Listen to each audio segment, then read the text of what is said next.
Alright. Next thing we're going to look at is animal health products. Now this is a really important area where you should calibrate your equipment. It doesn't matter if you've got sheep, cattle, goats, pigs, llamas, horses, dogs, cats, canaries, or whatever. You should calibrate to make sure that you're using your chemical efficiently and effectively. If you overdose, you can cause a problem and cost yourself money. If you underdose, you can lead to resistance. So it's very, very important. And you need some simple equipment. A little 100mm measuring cylinder. You usually get them free from your stockist. This is a plastic one, so it won't break. 100mm. Go and buy a syringe from your chemist.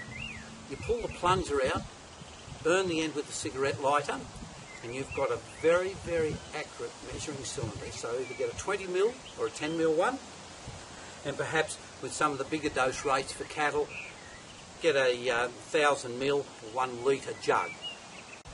Now, looking at vaccinating guns, I always find this very, very interesting. Some of the vaccinating guns that you can get are set, and this is a set one. It's set at 1mm. So what you would do is hook your hose onto it, and you put water through it. Now, it's not the same viscosity as the actual vaccine or a drench, but it's close enough. So just hook this up to some water. And what I would do, in this case, if I squeeze it 10 times, I should have exactly 10 mils in there. Now, if I've got 9 mils or 11 mils, that gun isn't accurate, and take it back and ask them to replace it, because they are manufactured and sometimes they don't show accuracy. So that's with that type of vaccinating gun. Now we'll look at some of these vaccinating guns that you can vary from 1mm up to about 5mm. So we'll pretend that we're giving a 3mm dose rate. So I have a look and I set it on 3mm. Again, I hook my hose onto it and then into water. And remember, this was 3. So perhaps in this case I might press it 5 times. I should have exactly 15 mils.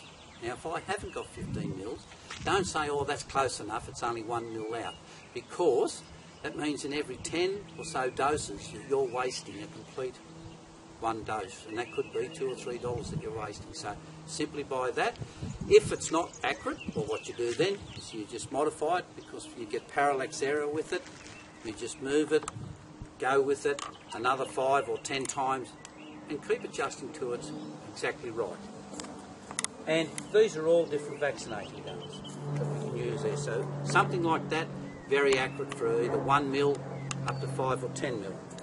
Now, if I was using an injectable drench, whether it's for sheep or for cattle, and there's various sorts of injectable guns, again, make sure that you've got good, clean, sharp needles, right gauge, whether they're for sheep or cattle. Make sure they're not too long, because that's very dangerous, and make sure that they're not too short and stout.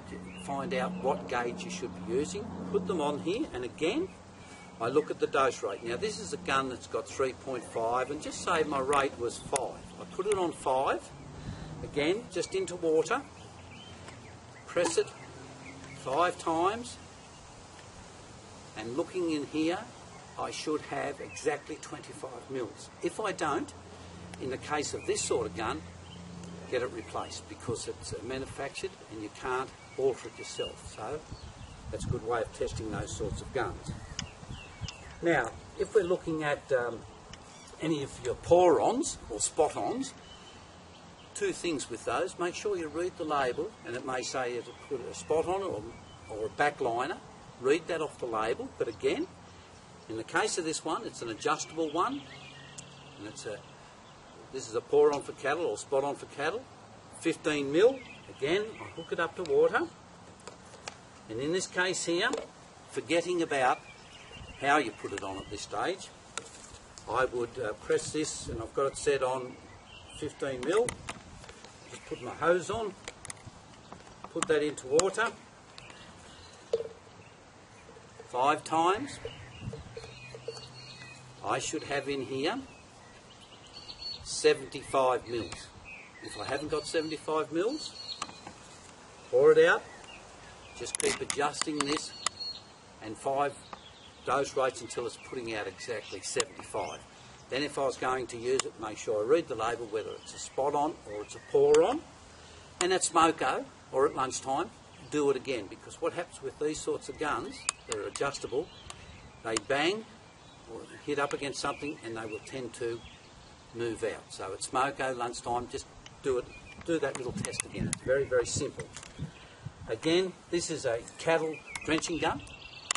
This is a sheep drenching gun, so these are oral injections.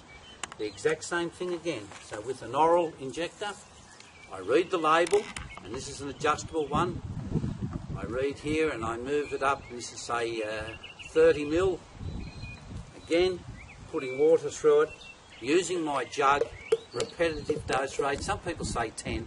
I really think you can get away with 5, but 5 or 10 times, and checking the accuracy of it. So that's with a sheep drench or a cattle oral drencher. Whether it's a spot on or pour on gun, or right down to our vaccinating guns with a jug or a cylinder, and that you can calibrate all your animal health products. And there, people say to me, oh, calibrating things really scare me. Well, my grandsons can do that, and I'm sure your grandsons can do it too.